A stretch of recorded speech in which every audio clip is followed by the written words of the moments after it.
దేవునికి స్తోత్రం. మనం దేవుని వాక్యాన్ని ఆలోచించేద్దాం. ఈ దినాన గత 2 డివోషన్స్లో ఏం చెప్పాం గుర్తుందా?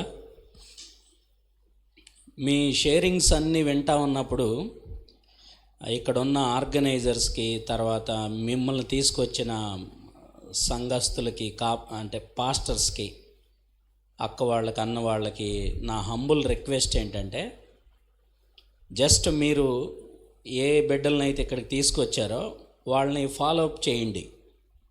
మీరు అపోస్తుల కార్యంలో ఉన్న 28 అధ్యాయాలు మీరు చదివితే పెద్దవాళ్ళందరికీ తెలుసు.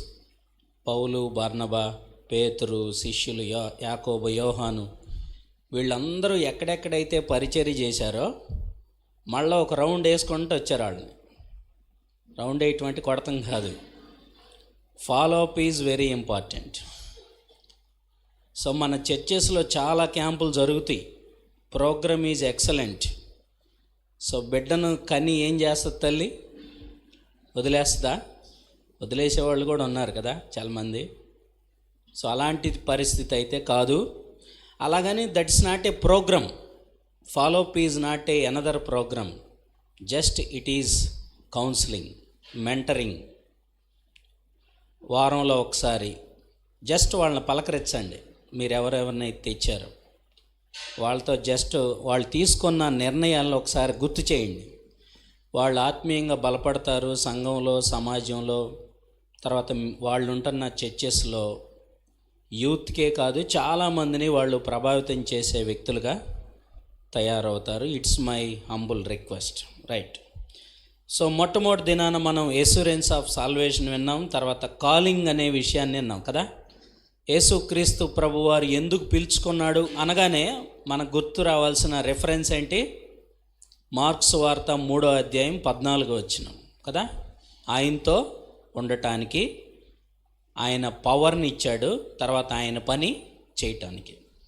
తర్వాత ఇది ఎలాంటి కాలింగో కూడా రాత్రి మనం చూసాం. ఏంటది? It's a heavenly call, it's a holy call, it's not a accidental. నువ్వు ఈ క్యాంప్కి యాక్సిడెంటల్గా రాలేదు.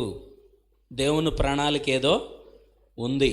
కాబట్టి ఆ పిలుపుకి తగినట్టుగా జీవించటం నాకు నేర్పించు ప్రభువా అని మనం ప్రార్థన చేస్తూ దేవుణ్ణి ఆశ్రయించాలి. తర్వాత క్యారెక్టరిస్టిక్స్ ఆఫ్ డిసైపుల్స్ అని రాత్రి చూసాం. చాలా క్యారెక్టరిస్టిక్స్ ఉన్నాయి మన గురువు గారికి, మంచి లక్షణాలు.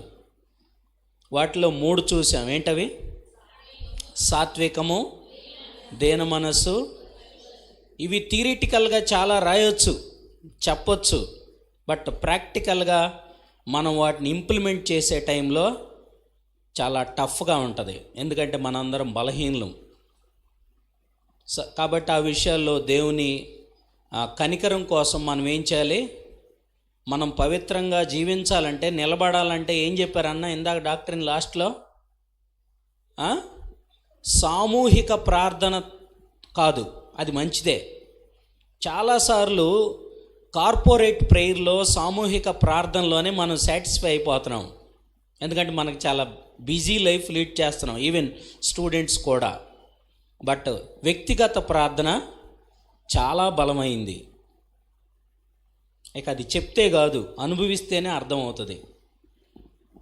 రాత్రంతా ప్రార్థన చేసి తెల్లారి ఏం పని చేయాలో దేవుడు రాత్రంతా దేవుని దగ్గర కనుక్కున్నాడు. ఆయనకు అవసరమా దేవుడికి ప్రార్థన చేయటం? మనకు మాదిరిగా ఉండటం కోసమే యేసయ్య ఉపవాస ప్రార్థన ఎలా చేయాలో చెప్పాడు, ఏకాంత ప్రార్థన ఎలా చేయాలో చెప్పాడు, ఏ కండిషన్స్తో ప్రార్థనలోకి వెళ్ళాలో కూడా చెప్పాడు. అవన్నీ మనకు బైబిల్లో చక్కగా ఉన్నాయి. కాబట్టి బైబిల్ని మీరు రీడ్ చేయొద్దు. ఏం చేయాలి తెలుసా? బైబిల్ని ధ్యానం చేయండి. అదే మీరు క్వైట్ టైంలో తీసుకున్న డెసిషన్స్. రీడింగ్ అంటే ఒకసారి చదువుతాం, బట్ స్టడీయింగ్ అంటే అది వచ్చేంత వరకు చదువుతాం. అందుకే ఐఆమ్ స్టడీయింగ్ బీటెక్ అంటాం, కానీ ఐఆమ్ రీడింగ్ బీటెక్ అనం. ఎందుకంటే నువ్వు అయిపోయే వరకు ఏం చేయాలి? ఆ క్వశ్చన్ని అమ్మ ఎప్పుడైపోయిద్ది ఎగ్జామ్ అనుకుంటా కదా, అప్పుడు దాకా ఇష్టం ఉన్నా లేకపోయినా. స్నానం ఎప్పుడు వరకు చేస్తారు? శాంటిఫికేషన్ డాక్టరీన్ గురించి మనం ఆలోచిస్తున్నప్పుడు చాలా చక్కగా మనం విన్నాం. మన జీవితంలో స్నానం ఎప్పటి వరకు చేస్తాం? ఎంతసేపు చేస్తామని అడగట్లే నేను. కొంతమంది చాలా ఎక్కువసేపు కూడా చేస్తారు. ఎప్పటి వరకు చేస్తాం స్నానం? చచ్చిపోయిన తర్వాత కూడా చేపిస్తారు కదా. చనిపోయేంత వరకు స్నానం చేయాల్సిందే. అట్లానే పరిశుద్ధ జీవితం ఎప్పటి వరకు? Up to last breath. ఇది క్యాంప్ వరకే కాదు. లేకపోతే ఆ పరిశుద్ధపరచబట్టం అనే డాక్టరీన్ టీచ్ చేసే లెవెల్కి వచ్చినాక ఆపేయటం కాదు. చెప్పాను కదా రాత్రి, discipleship is up to last breath. మనం ఎప్పటికీ మనం శిష్యులం అనే విషయాన్ని గుర్తుపెట్టుకోవాలి. అలాగని దేవుని కనికరం ఉంది కాబట్టి పాపం చేయటం, మళ్ళీ క్షమించమని ప్రార్థన చేయటం, ఇవన్నీ నీ మనస్సాక్షికి నా మనస్సాక్షికి తెలుసు. వాటి విషయంలో మనం జాగ్రత్త తీసుకోవాలి. తర్వాత వెల చెల్లించటం గురించి కూడా మనం చూసాం, కాస్ట్ ఆఫ్ డిసైపుల్షిప్. సో ఎలా మనం ఉపేక్షించుకోవాలి, సిలువుని ఎత్తుకొని ప్రతిదినం వెంబడించాలి. తర్వాత మూడోది ఏంటి? మన ప్రాణాన్ని సహా, ఒకవేళ యేసుక్రీస్తు ప్రభువారిని వెంబడించే క్రమంలో మన ప్రాణమే అడ్డైతే మనం దాన్ని సహా ద్వేషించి యేసయ్యని వెంబడించాలి. ఎంతటితో యేసుక్రీస్తు ప్రభువారు ముగించలా. శిష్యులకి ఇచ్చే ఇన్స్ట్రక్షన్స్లో ఆ డిసైపుల్షిప్ అనే 3.5 సంవత్సరాల ఇంటర్న్షిప్లో, ఆ అప్రెంటిస్లో ఇంకొక విషయాన్ని కూడా చెప్పి ఆయన ఆరోహణమై వెళ్ళిపోయాడు. దాన్ని మనం ఈరోజు ధ్యానం చేద్దాం. Commission of disciple. ఒకసారి మార్క్స్ వార్త 16వ అధ్యాయం 15వ వచనం చదవండి. మార్క్స్ వార్త 16వ అధ్యాయం. మీరు సేమియా ఉప్మా తిన్నారని తెలిసింది కదా. అది తింటే తొందరగా ఆకలి అయింది కదా. అందుకే నేను కూడా తొందరగా, నాకు కూడా ఆకలి అవుతుంది. I'm a diabetic patient. కాకపోతే నేను మామూలుగా ఎర్ర ఉప్మా తిన్నా. అంటే ఎర్ర ఉప్మా అంటే గోధుమ ఉప్మా తిన్నాను కాబట్టి ప్రాబ్లం లేదు, నాకు ఆకలి లేదు. ఇంటి దగ్గర నా భార్య గోధుమ ఉప్మా వేసింది. నేను 3 వరకు ఉండగలను. అలాగని 3 దాకా మీకు చెప్పనులే, రైట్. కానీ మీకోసం ఏదో స్పెషల్ కింద ఉంది. లాస్ట్ రోజు కదా, ఏమన్నా రంగాన్నం ఏమన్నా అవకాశం ఉందేమో. రోజు వైట్ కదా, ఎక్స్పెక్ట్ చేద్దాం, రైట్. 16వ అధ్యాయం 15వ వచనం. మరియు మీరు సర్వలోకమునకు వెళ్ళి సర్వ సృష్టికి సువార్తను ప్రకటించుడి. అలానే మత్తయి సువార్త 28వ అధ్యాయం 19వ వచనం. కాబట్టి మీరు వెళ్ళి సమస్త జనులను శిష్యులనుగా చేయుడి, తండ్రి యొక్కయు కుమారుని యొక్కయు పరిశుద్ధాత్మ యొక్కయు నామములోనికి వారికి బాప్తిస్మమిచ్చుచు నేను మీకు ఏ సంగతులను ఆజ్ఞాపించితినో వాటినన్నిటినీ గైకొనవలెనని వారికి బోధించుడి. ఇదిగో నేను యుగ సమాప్తి వరకు సదాకాలం మీతో కూడా ఉన్నాను. సో దీన్ని కమిషన్ ఆఫ్ డిసైపుల్షిప్ అంటాం. తర్వాత సార్వత్రిక ఆజ్ఞ, universal command to all followers of lord Jesus Christ. యేసుక్రీస్తు ప్రభు తను వెంబడించే శిష్యులకి తను లాస్ట్లో చెప్పిన మాటలు చాలా ప్రభావితం చేసినాయి ఆ శిష్యులకి. వాళ్ళు యేసయ్య వెళ్ళిపోయిన తర్వాత అర్థమైంది. యేసయ్య లైవ్లో ఉన్నప్పుడు వాళ్ళకి చాలా విషయాలు అర్థం కాల. అందుకే చాలాసార్లు వాళ్ళని మందలించాడు. అవిశ్వాసం ఉంది, ఎన్నాళ్ళు మీతో ఉంటాను నేనని దేవుడు చాలాసార్లు వాళ్ళని హెచ్చరించాడు. కానీ వాళ్ళు తర్వాత చాలా చక్కగా పరిచర్య చేశారు. సో యేసుక్రీస్తు ప్రభు వారు ఇచ్చినటువంటి ఈ కమాండ్ని మనం చూస్తూ ఉన్నప్పుడు సింపుల్గా మనం ఇంగ్లీష్లో గో అండ్ మేక్ డిసైపుల్స్ అని చెప్పొచ్చు. అది కూడా ఒక బుక్ ఉందన్నమాట ఇంగ్లీష్లో, go and make disciples. So డిసైపుల్స్గా చేయబోయే ముందు ఏం చేయాలంట? మనం ఏం చేయాలి? యేసుక్రీస్తు సువార్తను ప్రకటించాలి. అది మనందరికి ఇచ్చిన ఆజ్ఞ. ఇది పాస్టర్లకే ఇచ్చిన ఆజ్ఞ కాదు, పాస్టర్మ్మలకే ఇచ్చిన ఆజ్ఞ కాదు. అర్థమవుతా ఉందా? యేసుక్రీస్తు రక్తంలో కడగబడిన ప్రతి వ్యక్తి చేయవలసినటువంటి తప్పనిసరి పని ఏంటది? పరిశుద్ధ జీవితం ఎలాగో తప్పనిసరో ప్రభువు గురించి చెప్పటం కూడా తప్పనిసరి. అయితే మనకి ఇక్కడ ప్రాబ్లం ఎక్కడ వస్తుందంటే, పరిశుద్ధ వ్యక్తిగత జీవితం లేకుండా ప్రభువుని గురించి మనం చెప్తా ఉండడానికి ప్రయత్నం చేస్తాం, అవకాశాలు వస్తూ ఉంటాయి. మనకున్న అనుభవాన్ని బట్టో, బైబిల్ నాలెడ్జ్ని బట్టో, మన బ్యాక్గ్రౌండ్ని బట్టో, మనకు తెలిసిన విషయాలను బట్టో ఏం చేస్తాం, అనేక మందిని యేసుక్రీస్తు కోసం గెలవాలని ఇష్టపడతాం. అసలు చాలామంది అయితే ప్రయత్నాలు కూడా చేయరు. నేను ఒక్క విషయం చెప్తా ఉన్నా, పరిశుద్ధంగా లేకుండా మనం చేసిన పరిచర్య, దానికి వచ్చే మార్కులు 0. అది నీకు నాకు తెలుసు, పరిచర్య చేసే వ్యక్తులకి. కానీ పరిశుద్ధంగా ఉంటే అనారోగ్యమైన, ఇబ్బంది అయినా, ఇరుకైనా, ఎంత ప్రతికూల పరిస్థితి అయినా పరిచర్య చేయకుండా ఉండలేం. పరిచర్య అనగానే మనకు పెద్దోళ్ళు, ఇక్కడ వండేవాళ్ళు, పాస్టర్లు కాదు. ఇది మనందరికి దేవుడిచ్చిన ఆజ్ఞ. మరి ఆజ్ఞ అతిక్రమిస్తే పాపమేగా. చూసాము, మన విశ్వాసులం అయి కూడా ఏం చేస్తున్నాం, పాపం చేస్తూ ఉన్నాం.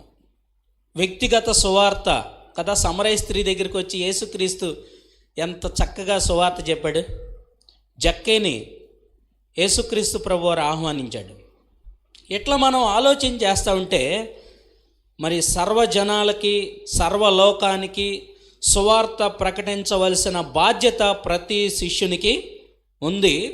అంతటితో మాత్రమే కాకుండా మనం ఏ విధంగా శిష్యులుగా తయారయ్యామో, మనం ఏ విధంగా పరిశుద్ధ జీవితం జీవించటానికి నిర్ణయం తీసుకున్నామో, అదేవిధంగా కొంతమంది శిష్యుల్ని తయారు చేయాలి. బైబిల్లో అలా తయారు చేసిన వ్యక్తులు ఎవరున్నారు చెప్పండి? బర్నబా కదా, ఎవరిని తయారు చేశాడు? అసలు మనకు నూతన నిబంధనలో ఉన్న 13 పుస్తకాల్లో 100 అధ్యాయాల్లో ఇంత భయంకరంగా సంఘాలు స్థాపించడానికి, బలంగా దేవుని చేత వాడబట్టడానికి పౌలు కారణం ఎవరు? 26 చోట్లే బర్నబా గురించి ఉంది బైబిల్లో. ఏకంగా అధ్యాయాలే. మన నెహ్రూ గారు చెప్పినట్టు ఏమన్నాడు నెహ్రూ గారు? పౌలు అనే వ్యక్తి లేకపోతే క్రిస్టియన్స్కి నూతన నిబంధన లేదన్నాడు. అంత గొప్ప పరిచర్య చేయటానికి కారణం బర్నబా గారు. తర్వాత పేతురు గారి గురించి మనం చూస్తాం, కానీ వాళ్ళ బ్రదర్ ఆంద్రీ గురించి ఎక్కువ స్టడీ చేయం. కానీ పేతురు గారు అంత భయంకరంగా పరిచర్య చేయటానికి కారణం ఎవరు? యోహాను సువార్త 1వ అధ్యాయంలో ఉంటుంది. ఎవరు ఈ పేతురుని ఇంట్రడ్యూస్ చేసింది? ఎవరు దేవుని దగ్గరికి తీసుకొచ్చి? ఆంద్రీ గారు. నతానియేలు గారిని ఇంట్రడ్యూస్ చేసింది ఎవరు? ఫిలిప్ గారు. పాల్ యంగ్చో గారు ఒక చిన్న పాప కరపత్రిక ఇవ్వటం ద్వారా దేవుని నమ్ముకున్నాడు. బబులోను దేశానికి సువార్తను తీసుకెళ్ళింది ఎవరు? దానియేలు, షడ్రకు, మేషకు, అబేద్నెగో. సిరియా దేశానికి ఇశ్రాయేలు చిన్నది తీసుకొని వెళ్ళింది. మనం చేసే చిన్న చిన్న ఎఫర్ట్స్ చాలా ప్రభావితంగా ఉంటాయి. అందుకు ఒక ఆయన అంటాడు, దేవుని కోసం గొప్ప కార్యాలు చేసే వాళ్ళందరూ బలహీనలే, చిన్నోళ్లే, తగ్గించబడినోళ్లే, గుర్తింపు లేనోళ్లే. అలాంటి వాళ్ళనే యేసయ్య ఎన్నుకొని పిలిచాడు. అలాంటి వ్యక్తులు యేసయ్య కోసం బలమైన కార్యాలు చేస్తారు అనేది మనం ఆలోచించేస్తాం. ఎక్కడికి వెళ్ళాలి అనేది ఈ వచనాల్లో మనం చూస్తే ఎక్కడికి వెళ్ళాలి? మనం సమస్త జనాల దగ్గరికి వెళ్ళాలి. స్టూడెంట్స్ అయితే మీరు ఎక్కడికి వెళ్ళనవసరంలా, అన్ని ఊళ్ళ నుంచి, అన్ని కాలేజెస్ నుంచి, అన్ని రకరకాల ఏరియాస్ నుంచి నీ క్లాస్మేట్స్, నీ బెంచ్ మేట్స్, నీ హాస్టల్ మేట్స్ ఉంటారు. వాళ్ళ కోర్స్ అయిపోతే సువార్త ప్రకటించే అవకాశం 100% నువ్వు కోల్పోయినట్టే. ఎక్కడికి వెళ్ళనవసరంలా స్టూడెంట్స్ అయితే. మన పాస్టర్స్ అయితే పాపం బ్యాగ్లు వేసుకొని ప్రతి ఊరు తిరుగుతారు, మీటింగులకు తిరుగుతారు, గృహాలను దర్శిస్తారు. కానీ రిచ్ సోర్స్ ఎవరికి ఉందంటే మీకే, యవనస్తులకి. వాళ్ళతో స్నేహం చేయాలి. చాలాసార్లు విశ్వాసులతో వచ్చిన సమస్య ఏంటంటే, చాలా అంటరాని వాళ్ళలాగా చూస్తారు చర్చికి రాని వాళ్ళని. నేను డిగ్రీ చదివేటప్పుడు ఆర్సీ కాలేజీ డిగ్రీ రేపల్లిలో మా రూమ్లో 15 మంది ఉండేవాళ్ళం. 14 మంది అవిశ్వాసులే నా రూమ్లో.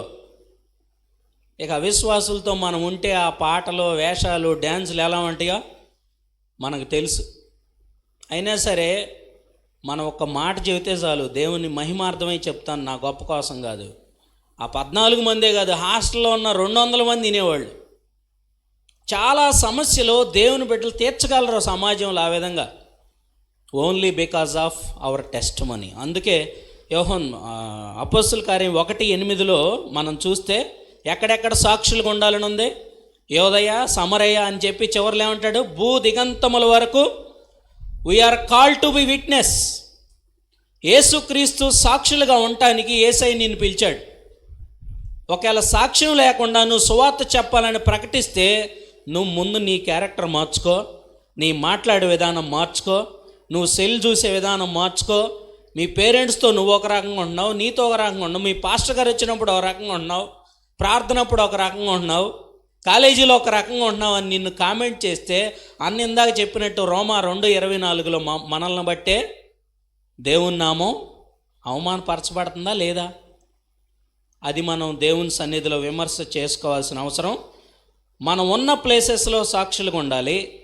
నాతో నాకు, మీతో మీకు మంచి సాక్ష్యం ఉండాలి. కుటుంబంలో, గ్రామంలో, సంఘంలో, సమాజంలో సాక్ష్యం ఉండాలి. Action is very important. అందుకే ఒక ఆయన అంటాడు, being is better than doing అంటాడు. ఏంటది? Being is better than doing. నువ్వు యేసుక్రీస్తుకు సంబంధించిన పనులు చేయటంతో తృప్తి పడతా ఉన్నావంటే నీ ద్వారా సువార్త విని అనేక మంది దేవుని దగ్గరికి రాలేరు. అదే సువార్త, అదే పరిచర్య, అదే అనుకుంటే ఎక్కువ మంది వ్యక్తులు మనం గెలుచుకోలేము. సమస్త జనులకి వెళ్ళాలి. తర్వాత ఏం ప్రకటించమన్నాడు? యేసుక్రీస్తు గురించిన శుభవార్త కదా. లోకా సువార్తలో మనం క్రిస్మస్ సీజన్లో అంటాం, ఏంటది? అందరికా క్రిస్టియన్స్కేనా దేవుడు పుట్టింది? సంతోషకరమైన వార్తని అవకాశాలు, అందిపుచ్చుకున్న అవకాశాలన్నీ ఉపయోగించుకొని చెప్పాలి. ఎక్కడెక్కడ అవకాశం వచ్చిందని ఎదురు చూడాలి. నిస్సహాయ స్థితిలో ఉన్న వ్యక్తులు ఉంటారు, ఫ్రెండ్స్ ఉంటారు, కృంగిపోయిన వ్యక్తులు ఉంటారు. వాళ్ళ కోసం నువ్వు ప్రార్థన చేస్తూ ఉంటే దేవుడు అవకాశాలు పుష్కలంగా అనుగ్రహిస్తాడు. నేను ఒక కమిట్మెంట్ తీసుకునేవాడిని స్టూడెంట్గా ఉన్నప్పుడు. ఏదైనా హాస్టల్లో ఒక వ్యక్తితో మాట్లాడాలంటే నా కమిట్మెంట్ ఏంటో తెలుసా? 1 వారం అతని గురించి ప్రార్థన చేయాలి. ఎంత భయంకరమైన వ్యక్తి అయినా సరే మనం వారం ప్రార్థన చేసిన తర్వాత మీరు ప్రాక్టీస్ చేయండి. వెళ్ళిన తర్వాత తప్పనిసరిగా నువ్వు చెప్పే శుభవార్త అతను వింటాడు. నీ చేత ప్రార్థన చేయించుకుంటాడు. ఒకవేళ వాడికి అస్వస్థత ఉంటే స్వస్థత కోసం కూడా నీ దగ్గరికి ప్రార్థనకు వస్తాడు. నీకేం స్వస్థత వరం ఉండాలని పేపర్ మీద ఉండనవసరంలా. దేవుడు ఎలో చేస్తే నువ్వు అతనికి విశ్వాసం ఉంటే, నువ్వు కూడా దేవునితో సరైన సహవాసం, సంబంధం ఉంటే తప్పనిసరిగా స్వస్థత కూడా. మనమేం స్వస్థతలకు అపోనెంట్ ఏం కాదు. దేవుడు తలుచుకుంటే ఏదైనా మన ద్వారా చేపిస్తాడు. అది మనం గమనించాల్సిన విషయం. యేసుక్రీస్తు యొక్క జననం, మరణం, పునరుద్ధానం మన సువార్తలో మిళితమై ఉండాలి. అది మనం గుర్తుపెట్టుకోవాలి. తర్వాత ఎవరిని శిష్యులుగా తయారు చేయాలంటే యేసుక్రీస్తు రక్తంలో కడగబడినటువంటి వ్యక్తుల్ని. మీలో చాలామంది షేరింగ్లో అది మీరు ఎందుకు షేర్ చేసుకోలేదో నాకు తెలియదు, కానీ ధైర్యంగా yes I am children of Jesus Christ, నేను పలానా రోజున యేసుక్రీస్తుని నా సొంత రక్షకునిగా అంగీకరించాను. ఒకవేళ ఈ క్యాంప్ అయితే ఈ క్యాంపులోని ఈ డేట్లోనే I am a born again student అని మనం చెప్పగలిగింది. అంటే తిరిగి జన్మించిన అనుభవం మనలో ఉన్నప్పుడు మాత్రమే, యేసుక్రీస్తుని వెంబడిస్తున్నప్పుడు మాత్రమే అలాంటి అనుభవం ఉన్న వ్యక్తుల్ని మనం యేసుక్రీస్తు శిష్యులుగా మనం తయారు చేయడానికి అవకాశం ఉంటుంది. మనం ఎక్కడికి వెళ్ళాలి అనేది మనం ఇందాక అపోస్తుల కార్యంలో చూసాం. మనకు అవకాశం ఉన్న ప్రతి ప్లేస్కి మనం వెళ్ళి ప్రతి వ్యక్తితో మనం మాట్లాడి సువార్త చెప్పాలనేది యేసుక్రీస్తు ప్రభువారు మనకిస్తున్నటువంటి సార్వత్రిక ఆజ్ఞలాగా మనం చూస్తూ ఉన్నాం. దేవుని వాక్యం శక్తివంతంగా ప్రభావితం చేస్తే జీవితాలు మారుతాయి. అసలు మన పిలుపులో ఉన్న ప్రాముఖ్యమైన ఉద్దేశం ఏంటో తెలుసా? దేవుని పని చేయటమే. దేవుని పని చేయటం కంటే శ్రేష్టమైంది ఈ భూమి మీద ఇంకోటి లేదు. అది చాలా ఉత్తమమైంది. వాళ్ళనే దైవజనులు అంటారు. దైవజనుడు అంటే తెలుగులో, అచ్చ తెలుగులో అర్థం ఏంటో తెలుసా? దేవుడు మనిషి. అంటే మనం కాదా దేవుడు మనుషులు?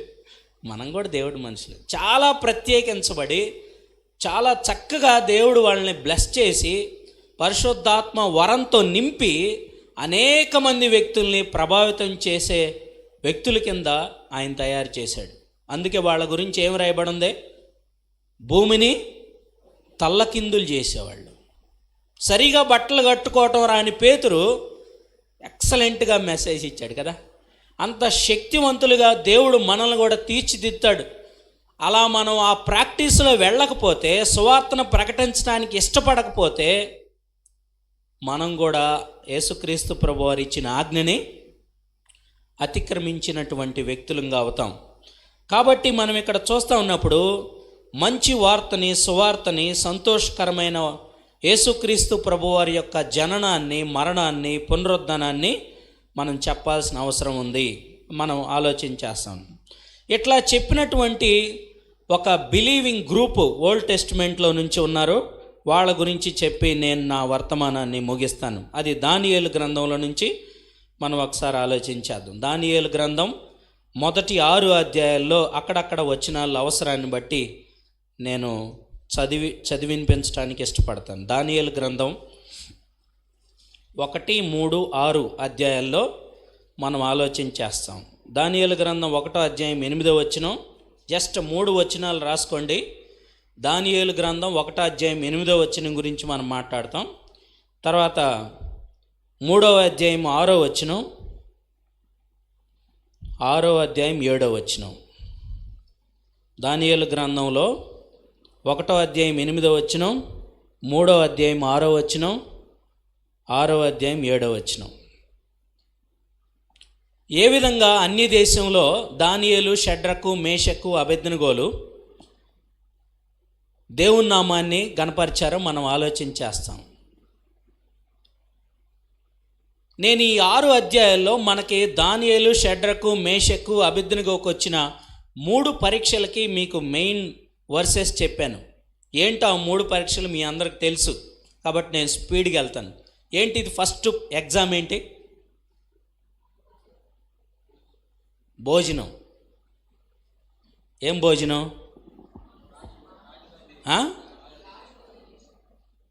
రాజు భోజనం ఎలా ఉంటుంది చెప్పండి మీరు. వాళ్ళు ముసలోళ్ళ, షుగర్ పేషెంట్లా, మాకులాగా పెద్దోళ్ళ, తినలేనోళ్ళ, ఆశ లేనోళ్ళ చెప్పండి. అసలు ఇది టెస్టా విశ్వాసికి? ఏదో సండే స్కూల్ కథలో చదువుకున్నాం మళ్ళీ వింటున్నాం. ఇది టెస్టా విశ్వాసికి? మీరు చూడండి ఆ 3 టెస్ట్ లెవెల్స్ ఒకసారి చూడండి. ఫస్ట్ టెస్ట్ చాలా సింపుల్గా ఉంది. తర్వాత టెస్ట్ ఏంది 3వ అధ్యాయంలో? జస్ట్ ఏం చేయాలి? దేనికి నమస్కారం? ఏముంది? విగ్రహానికి ఒకసారి దండం పెడితే పోయేది ఏముంది? సెకండ్లో జరిగే పని. దానికోసం ఎక్కడికి వెళ్ళారు? మీరు చూడకుండా చెప్పాలి. అంత అవసరమా? అంత రిస్క్ అవసరమా? దీన్ని ఒక ఆయన రిస్క్ టేకింగ్ ఫెయిత్ అన్నాడు. ఏంటది? అంటే సపోజ్ తిరుపతి నుంచి లడ్డు ప్రసాదం వచ్చింది మన క్లాసులోకి, ఏం చేయాలి?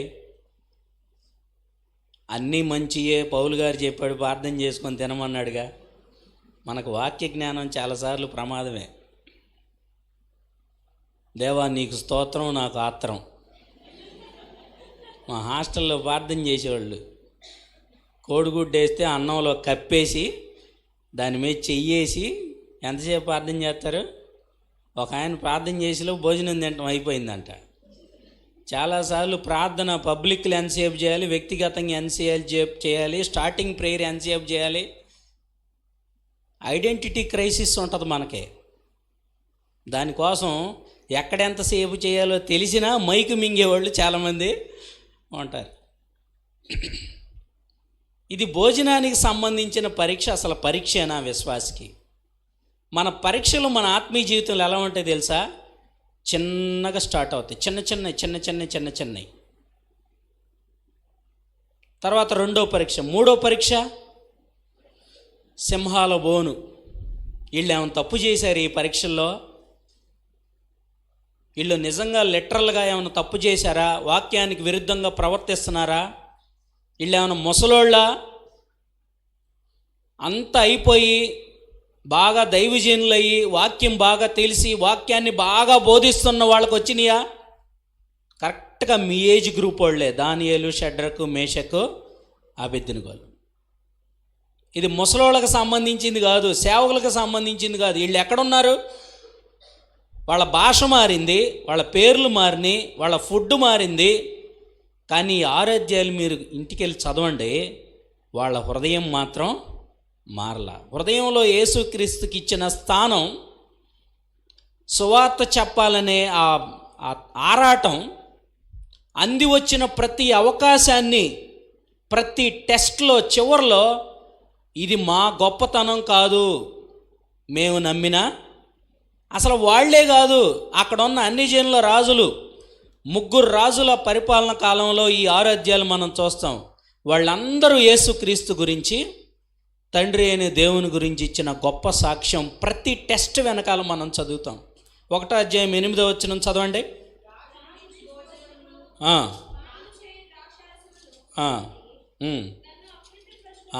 తన్ను అపవిత్రపరచుకొనకూడదని దానియేలు ఉద్దేశించి తాను అపవిత్రుడు కాకుండానట్లు వాటిని పుచ్చుకొనకుండా సెలవిమ్మని వేడుకొన్నాడంట. అసలు చాలా డిఫరెంట్ టెర్మినాలజీ అన్నమాట దీనిలో.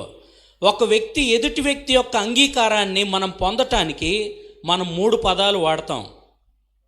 1 thank you, 2 excuse me, 3 please. Please, thank you, excuse me. ఈ పదాలు దానియేలు మాట్లాడిన మాట వైఖరి చాలా బాగుంటుంది అన్నమాట. ఈ 6 అధ్యాయాల్లో మనం చూస్తూ ఉన్నప్పుడు ఈ టెస్టుల టైంలో అధికారులతో ప్రవర్తించే విధానం. అందుకే రాత్రి చెప్పాను, మన మాటల్లో పరిశుద్ధత ఉండాలి. ఎక్కడేమో చాలా సౌమ్యంగా ఉంటాం, అసలు రియాలిటీ ఇంటికి పోయినాక టెస్ట్ వచ్చినాక అర్థమైంది. ఏముందో భోజనం చేసి తర్వాత ప్రార్థన చేసుకోవచ్చుగా, లడ్డు తిని ప్రార్థన చేసుకున్నట్టు, తిరుపతి లడ్డు కొద్దిగా తిని ప్రార్థన చేసుకున్నట్టు మనం కూడా భోజనం చేసి ఎవరు చూస్తున్నారు? వాళ్ళ పాస్టర్ ఉన్నాడా? వాళ్ళ అమ్మ నాన్నోళ్ళు ఉన్నారా? అసలు వాళ్ళకి సంబంధించిన వ్యక్తులు ఉన్నారా? వాళ్ళ భాష తెలిసిన వాళ్ళు ఉన్నారా? వాళ్ళ కాలేజీ వాళ్ళు ఉన్నారా? వాళ్ళ పాస్టర్ ఉన్నాడా? ఎవ్వరు లేరు. కాబట్టి భోజనం చేయొచ్చు, మంచి భోజనం, రాజు భుజించే భోజనం. కాబట్టి వాళ్ళు ఏం చేశారు? అది అపవిత్రమైంది, విగ్రహాలకి అర్పించింది. కాబట్టి నో చెప్పేశారు. డైరెక్ట్గా నో చెప్పలేదు, వాళ్ళని వేడుకున్నాడంట అధిపతిని. మాటల్లో మనం చాలా కేర్ఫుల్గా ఉండాలి. సొసైటీలో, సంఘంలో, వ్యక్తిగత జీవితంలో మన మాటలు ఉప్పేసినట్టుగా ఉండాలి కదా, కారం వేసినట్టుగా ఉండకూడదు. చాలా చక్కగా మాట్లాడి ఆ ఫస్ట్ టెస్ట్లో మరి వాళ్ళందరూ గెలిచినట్టుగా, వాళ్ళకి 100కి 100 మార్కులు వచ్చినట్లుగా చూస్తాం. సమస్యలు రాకుండా చూసుకోవటానికి సర్దుకొని పోవటం మంచిది కాదు. ఇప్పుడు తినకపోతే సమస్య, తింటే సమస్య? చెప్పాలి మీరు. తినకపోతే సమస్య, తింటే సమస్య? తింటే సమస్య ఏమనుందా? No problem. తినకపోతే సమస్య ఉంది, అదంతా వెరిఫికేషన్కి వెళ్ళిద్ది, రాజు దగ్గరికి వెళ్ళిద్ది. అసలు ఎవడెవడరా ముందు తీసుకురంటారా అంటారు కదా. ఆ సమస్యలు ఉన్నాయని సర్దుకొని పోయి ఆత్మీయ విషయాల్లో, స్పిరిచువల్ డిసిప్లిన్ విషయంలో మనం రాజీ పడి పాపం చేస్తే దేవుని నామానికి మనం అవమానం తెచ్చిన వాళ్ళం అవుతాం. ఒకవేళ వాళ్ళు ఈ ఫస్ట్ వెరీ సింపుల్ టెస్ట్లో, శాంపిల్ టెస్ట్లో కనుక ఫెయిల్ అయ్యి ఉంటే ఆ తర్వాత అధ్యాయాల్లో దేవునికి దేవుని నామానికి మహిమ వచ్చి ఉండేది కాదు. ఇంకా టెస్టులు కూడా ఉండవు. నీకు టెస్ట్లో ఎంత ఎక్కువగా నువ్వు ఒబిడియంట్ అయి వాటిల్లో జయించుకుంటూ వెళ్తావు, అంత టెస్ట్లో వస్తానే ఉంటాయి. కాబట్టి టెస్ట్ వచ్చింది కాబట్టి రాజీ పట్టం కాదు. హెబ్రీలు రాసిన పత్రిక 9వ అధ్యాయంలో అనుకుంటే అక్కడ ఉంటుంది, ఒకవేళ శిక్షకు లోబడకపోతే మనం దేవుని కుమార్తెలం కాదంట, మనం దుర్బీజులు అని ఉంటుంది అక్కడ. అంటే అక్రమంగా పుట్టిన వ్యక్తులతో సమానం. We must accept our trials and temptations. శోధన సహించువాడు ధన్యుడు. ఒకవేళ సహించకుండా రాజీ పడితే ఆ ధన్యతను మనం కోల్పోతాం, ప్రభువు నామానికి అవమానం తీసుకొచ్చిన వ్యక్తులం అవుతాం. నీ జీవితంలో, నా జీవితంలో ఏ ఏ విషయాల్లో రాజీ పడి దేవుణ్ణి అవమానపరుస్తూ ఉన్నామో సువార్త ప్రకటనకి అది చాలా వ్యతిరేకం, చాలా అడ్డంకు కింద ఉంటుంది. ఒకవేళ అక్కడ కనుక ఆ టెస్ట్లోనే అసలు వాళ్ళు విశ్వాసులనే సంగతి తెలియకపోతే అసలు దానియేల్లో ఉన్న టాలెంట్స్ అన్నీ బయటికి, అంత ఐడెంటిటీ ఉండేది కాదు. చాలా ప్రతికూల పరిస్థితులు ఉంటాయి, కానీ దేవుడిచ్చిన అవకాశాన్ని వినియోగించుకున్నప్పుడు వాళ్ళు అన్యజనులైనటువంటి వ్యక్తులకి, రాజులను సైతం ప్రభావితం చేసే జీవితాన్ని వాళ్ళు జీవించినట్లుగా మనం చూస్తాం. వాళ్ళు ఎక్కడ వాక్యాలు చెప్పలేదు, వాళ్ళ లైఫ్లోనే చూపించారు. మేము తప్పైన కుమారుడు కథ చెబుతాం, సువార్త చెబుతాం అనలేదు, వాళ్ళ జీవితంలో చూపించారు. అందుకే రాజులు సైతం ప్రభావితమై యేసుక్రీస్తు ప్రభు వారిని అంగీకరించినట్లుగా మనం చూస్తాం. దానికి సీక్రెట్ ఏంటో తెలుసా? అలాంటి టెస్ట్ వచ్చినప్పుడు దానియేలు ఏం చేశాడంట? ఒకసారి మనం చూస్తే షడ్రకు, మేషకు, అబేద్నెగోతో కలిసి ఏం చేశాడు? ప్రార్థన చేశాడు, ప్రేయర్ సపోర్ట్ తీసుకున్నాడు. ప్రార్థన, వ్యక్తిగత ప్రార్థన, వాక్య ధ్యానంతో పాటు మనం ఏం చేయాలి తెలుసా? ఏం చేయాలి? విశ్వాసులతో కలిసి సమయం గడపాలి. విశ్వాసులతో కలవటానికి చాలామంది ఇష్టపడరు. విశ్వాస విద్యార్థులతో, విశ్వాస సంబంధమైన వ్యక్తులతో కలిసి సహవాసం చేయటానికి ఇష్టపడాలి. ఆ ప్రార్థన సపోర్ట్ ద్వారా వాళ్ళు ఆ విషయంలో జయించినట్లుగా మనం చూస్తాం. A praying Christian is a growing Christian అంటాం. A praying Christian is a growing Christian. ఎదుగుతాం. ప్రార్థన పరిస్థితుల్ని మార్చేస్తుంది, సిచ్యువేషన్స్ మారిపోతాయి. అలాంటి ప్రార్థన దేవుని సన్నిధిలో చేసి వాళ్ళు ఆ పరీక్షల్లో నుంచి చక్కగా మరి బయటపడినట్టుగా, దేవునికి మహిమ తెచ్చినట్లుగా మనం చూస్తాం. వాటన్నిటిలో మీరు గమనిస్తే ప్రతి టెస్ట్ రిజల్ట్ తర్వాత సువార్తను ప్రకటించారు వాళ్ళు. తర్వాత మనకి ఇక్కడ ఉన్న ఆ దానియేలుకు ఉన్న టాలెంట్స్ మనం చూసినప్పుడు ఆయనకి ఏం తలాంతులు ఉన్నాయి? కలల భావం చెప్పే తలాంతు ఉంది. సో విశ్వాసిగా మన టైము, టాలెంట్, ట్రెజరు దేవుని రాజ్య విస్తరణలో వాడాలి. మనకు బాగా మాట్లాడే స్కిల్స్ ఉంటాయి. సో ఒక అవిశ్వాస విద్యార్థితో, అవిశ్వాసులతో ఏం చేయాలి? చక్కగా వాళ్ళతో ముందు ఫ్రెండ్షిప్ చేయాలి. అంటరానితనంగా చూడకూడదు. వాళ్ళు మనకు సంబంధించిన వ్యక్తులు కాదు అనుకోకూడదు. వాళ్ళు బూతులు మాట్లాడతారు, వాళ్ళు చర్చికి రారు, వాళ్ళు విసిగించుకుంటారు, మూర్ఖులని వదిలేస్తే ప్రార్థన చేయకుండా వాళ్ళ కోసం వాళ్ళకి సంబంధించిన బాధ్యత, లెక్క దేవుడు రేపు నిన్ను అడుగుతాడు. అలాంటి వ్యక్తులతో కలిసిపోయి మనం దేవుని పని చేయాలి, సువార్తని ప్రకటించాలి. ఆ తలాంతు ద్వారా దావీదు దేవుని నామానికి మహిమ తెచ్చాడు. Commitment. Without commitment we cannot fulfil God's commission. Without commitment we cannot fulfil God's commission. దేవుడు మనకిచ్చిన సార్వత్రిక ఆజ్ఞను మనం చక్కగా పాటించాలంటే మనలో ఏముండాలి తెలుసా?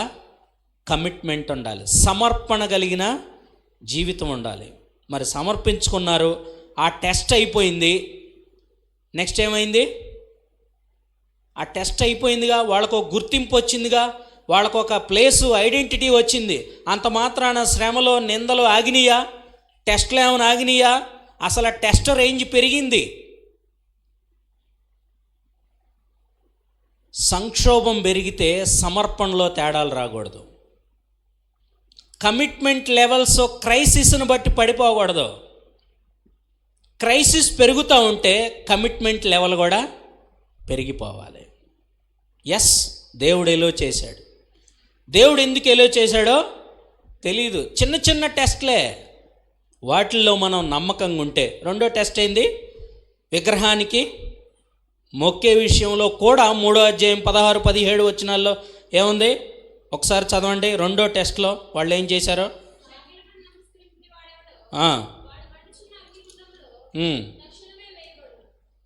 వేయబడును. దానికోసం వీళ్ళు ఏం చేశారు? 16, 17, 18లో షడ్రకును, మేషకును, అబేద్నెగోయు రాజుతో ఇలాగ చెప్పిరి, నెబుకద్నెజరు, ఇందును గురించి నీకు ప్రత్యుత్తరం ఇవ్వాలన్న చింత మాకు లేదు. మేము సేవించుచున్న దేవుడు మండుచున్న వేడిమి గల ఈ అగ్నిగుండముల నుంచి మమ్మను తప్పించి రక్షించుటకు సమర్థుడు. మరియు నీ వశమున పడకుండా ఆయన మమ్మల్ని రక్షించును, ఒకవేళ ఆయన రక్షించకపోయినను. అసలు చూసారా ఎంత ధైర్యం, ఎంత కరేజ్ చూసారా? నిజంగా యేసుక్రీస్తుని వెంబడిస్తే ఈ ధైర్యం వస్తుంది. చదువుకుంటే రాదు, మెసేజ్ చెబితే రాదు. ప్రాక్టికల్ లైఫ్లో మనం జీవిస్తూ ఉంటే ఈ కరేజ్ వస్తుంది. భయం ఉండదు. ఒకవేళ మేము చచ్చిపోయినా సరే మీ దేవతలకు మాత్రం మేము పూజ చేయం. అక్కడ వాళ్ళ జీవితంలో వచ్చిన పరీక్షలు అవి. మన జీవితంలో మనం ఎలాంటి పరీక్షలు ఎదుర్కొంటా ఉన్నాం? వాటిల్లో ఫెయిల్ అవుతున్నామా, పాస్ అవుతున్నామా, ఎన్ని మార్కులు వస్తున్నాయి? వీళ్ళకైతే 100% మార్క్స్ వస్తున్నాయి. Very very spotless characters.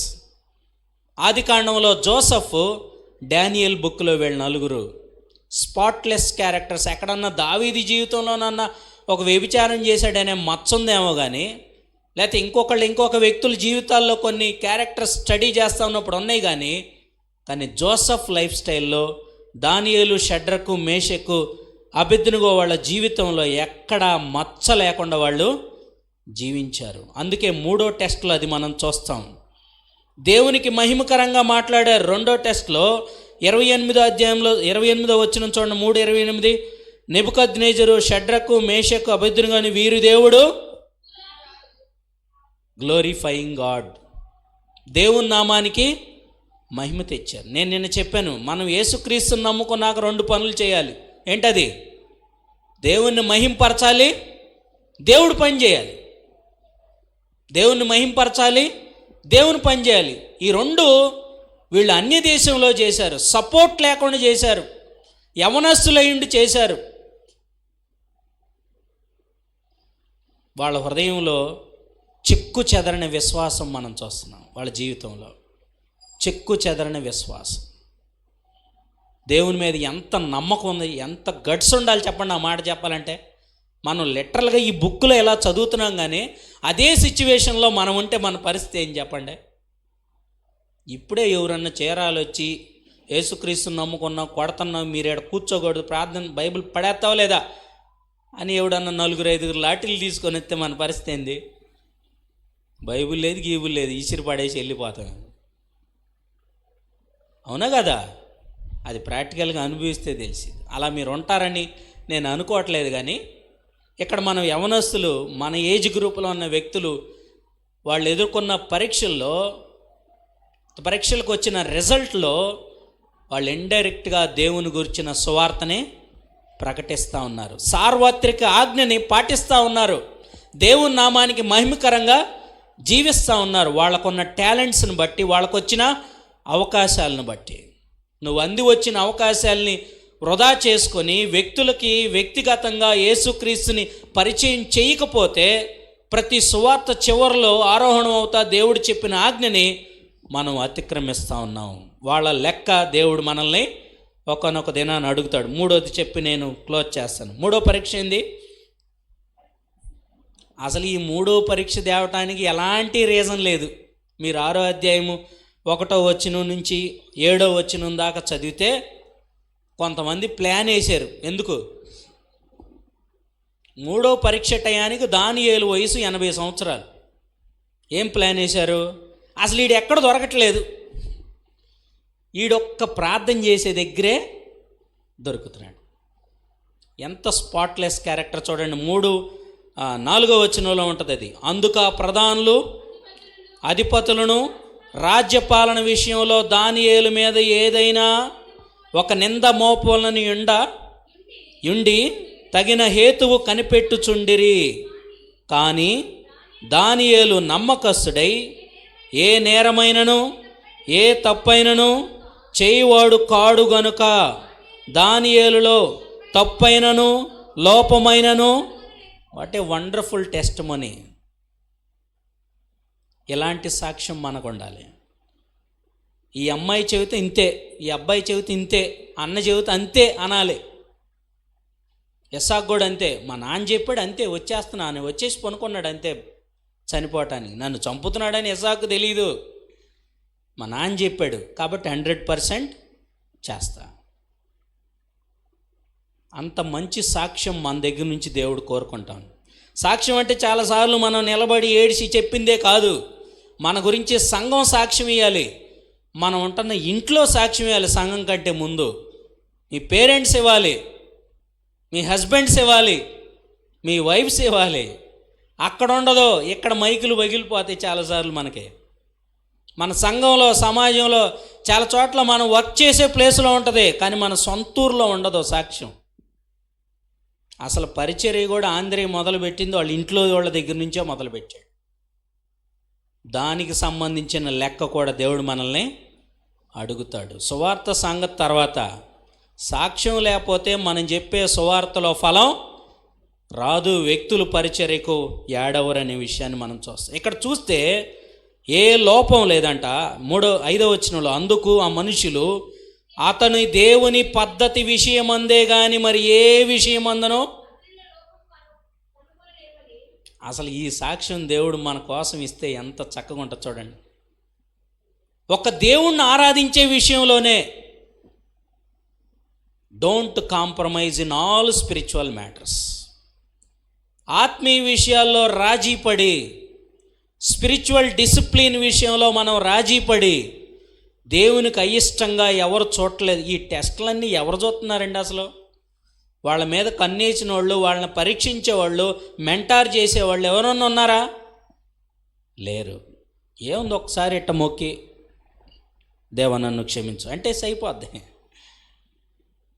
ఎంత సింపుల్ టెస్ట్లు. కానీ ఆ టెస్ట్లో పాస్ అయినప్పుడు దేవుని వాక్యాన్ని చక్కగా ప్రకటించారు. తర్వాత 7వ వచనం, రాజ్యపు ప్రధానులు, సేనాధిపతులు, అధిపతులు, మంత్రులు, సంస్థానాధిపతులు అందరూ కూడి ఒక చట్టాన్ని క్రియేట్ చేశారు. ఎందుకో తెలుసా?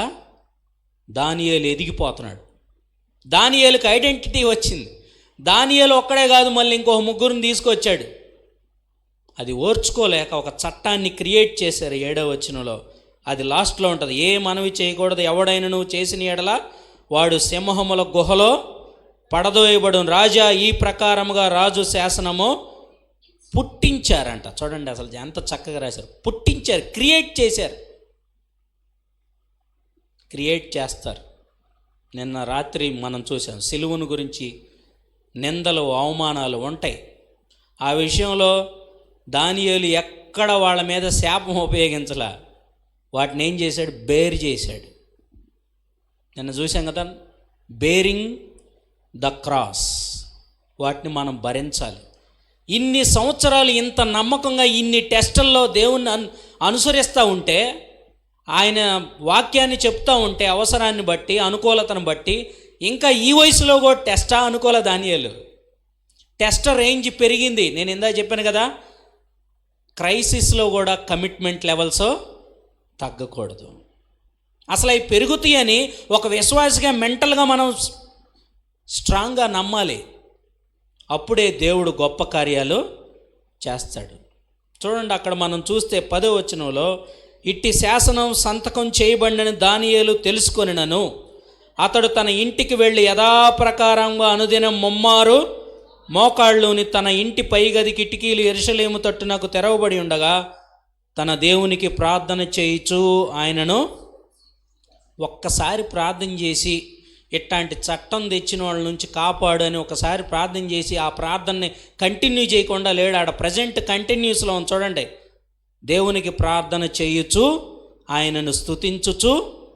అసలు స్తుతించే సిచ్యువేషన్ ఏనా దానియేలుది? అది ఈ 80 సంవత్సరాల వయసులో సింహాల గుహలో పడే అంత అవసరమా సీను? ఎప్పుడు చచ్చిపోతామో తెలియదు కదా. ఏదో ఈ ఒక్క విషయంలో మనం రాజీ పడవచ్చు కదా. ఏదో కుర్రోడప్పుడు బబులోనికి వచ్చిన కొత్తలో కొన్ని చూసాం, ఇప్పుడు అవసరమా వాళ్ళతో మన గొడవలు అని రాజీ పడ్డా? ఏం చేశాడంటే అక్కడ అనుదినము ముమ్మారు మోకాళ్ళుని తన ఇంటి పై గది కిటికీలు యెరూషలేము తట్టునకు తెరవబడి ఉండగా తన దేవునికి. అది ప్రార్థన అనేది అలవాటు అవ్వకూడదు. చాలాసార్లు ఒక ఒక ఫ్యామిలీని కౌన్సిల్ చేసేటప్పుడు బాపట్లలో ఒక ఫ్యామిలీ గురించి కౌన్సిల్ చేయడానికి వెళ్ళాం, నేనను ఇంకో ఎలీషాన్ అని. ఆ కౌన్సిలింగ్లో తేలిన విషయం ఏంటంటే ఆమె ఆయన్ని ఎక్సలెంట్గా బాధిస్తుంది. మళ్ళీ ఎవరన్నా జనం ఉన్నప్పుడు చాలా చక్కగా ప్రేమగా చూసుకుంటుంది, పక్కనే కూర్చుంటుంది. స్టెప్ వైఫ్ ఆమె, రియల్ వైఫ్ కాదు, ఫస్ట్ ఆమె కాదు. ఉన్న ఆస్తిని బట్టి ఎట్లా అంటే టార్చర్ అనమాట. ఆయన ఇంట్లో ఉండటానికి ఇష్టపడి ఎప్పుడెప్పుడు బయటకు వద్దామని ఉంటుంది. కానీ ఒక చర్చికి వెళ్ళింది, నేను ఆ చర్చి పేరు చెప్పనులే, కానీ ఆమె రోజు ఏడిసి గంట సేపు ప్రార్థన చేసిద్దంట. వాళ్ళ సంఘస్థులు చెప్పింది, గంట సేపు మోకాళ్ళు ఎత్తే గంట తర్వాతే లేచిద్దంట. తర్వాత 24 గంటలు మనవడి మీద చూపిస్తుంది. మరి ఆ గంట సేపు చేసిన ప్రార్థన ఏమైనట్టు? అలారం పెట్టుకొని ప్రార్థన చేస్తున్నట్ట? వాళ్ళ సంఘస్థులు అడుగుతారు కాబట్టి, అయ్యగారు అడుగుతారు కాబట్టి ప్రార్థన చేస్తున్నట్ట? ఏది ఆ ప్రార్థనలో ఫలితం ఏది? Is it genuine prayer? అది అలవాటుతో చేసే ప్రార్థన.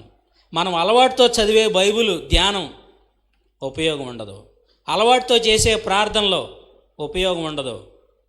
వాటి ప్రభావం అవి అర్థవంతంగా జరిగితే, రెగ్యులర్గా జరిగితే వాటి ప్రభావం అనేక మంది వ్యక్తుల మీద పడుతుంది. అనేక మందికి సువార్తను ప్రకటించాలనే భారం ఉంటుంది. అనేక మందిని శిష్యులుగా తయారు చేయాలనే కమిట్మెంట్తో మనం దేవుని పని చేయటానికి ముందుకు వస్తాం. ఇక్కడ వాళ్ళు దానియేలు, షడ్రకు, మేషకు వాళ్ళు చేసింది కూడా దేవుని నామానికి మహిమకరంగా జీవించడానికి వాళ్ళు కమిట్మెంట్ తీసుకున్నారు.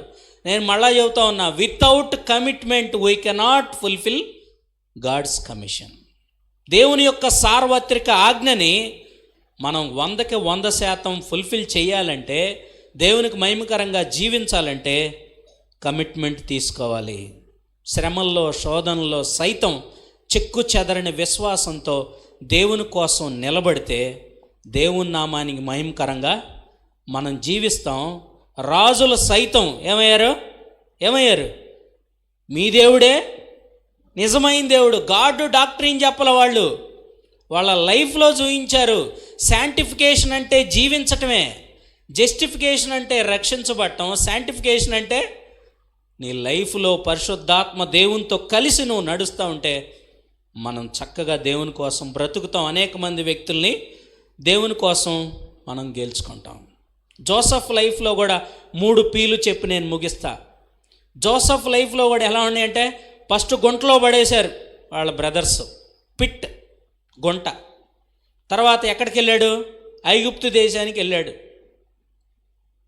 ఏం చేశాడు? పాపం నుంచి పారిపోతే జైలు. వచ్చే రిజల్ట్ ఏంది? లోకంలో ఉన్న పరిస్థితులకి, విశ్వాసీ రియాలిటీకి చాలా వ్యతిరేకంగా ఉంటుంది కొన్నిసార్లు. ఆయన పాపం చేయకుండా పారిపోతే ఈయనకు వచ్చిన ఫలితం ఏంటి? బహుమానం కాదు, కంఫర్ట్ జోన్ కాదు, jail, prison.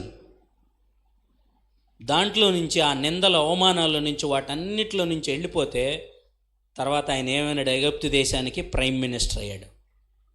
Pit, prison, prime minister.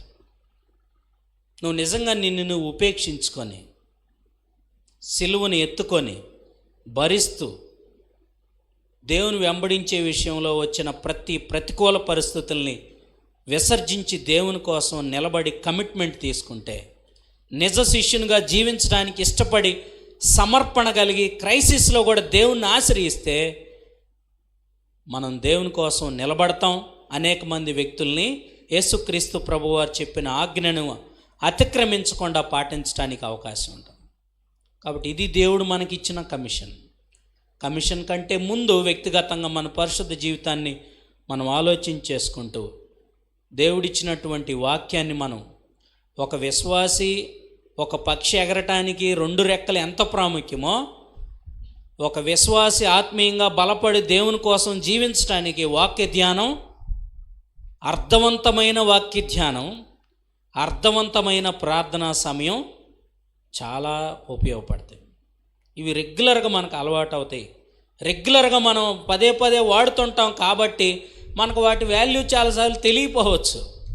అని అర్థవంతంగా వాటిని కొనసాగిస్తూ ఉన్నప్పుడు దేవుడు సువార్త ఎలా చెప్పాలో దేవుడు అనుగ్రహిస్తాడు. ఎలాంటి వ్యక్తుల్ని ఎలా డీల్ చేయాలో దేవుడు అనుగ్రహిస్తాడు. ఆ జ్ఞానం, ఆ వివేచన దేవుడు అనుగ్రహిస్తాడు. తద్వారా దేవుని యొక్క గొప్ప ఆజ్ఞని మనం పాటించి అనేక మంది శిష్యులను తయారు చేయడానికి దేవుడు తన కృపను అనుగ్రహిస్తాడు. అటువంటి గొప్ప కృప దేవుడు మనకి అనుగ్రహించాలని పరిశుద్ధాత్మ దేవుడిని నేను కోరుకుంటా ఉన్నాను. దయచేసి తల్ల ఉంచినట్లయితే చిన్న మాట ప్రార్థన చేసుకుందాం. 3 దినాల నుంచి మనం దేవుని వాక్యాన్ని రకరకాల సెషన్స్లో వింటా వచ్చాం.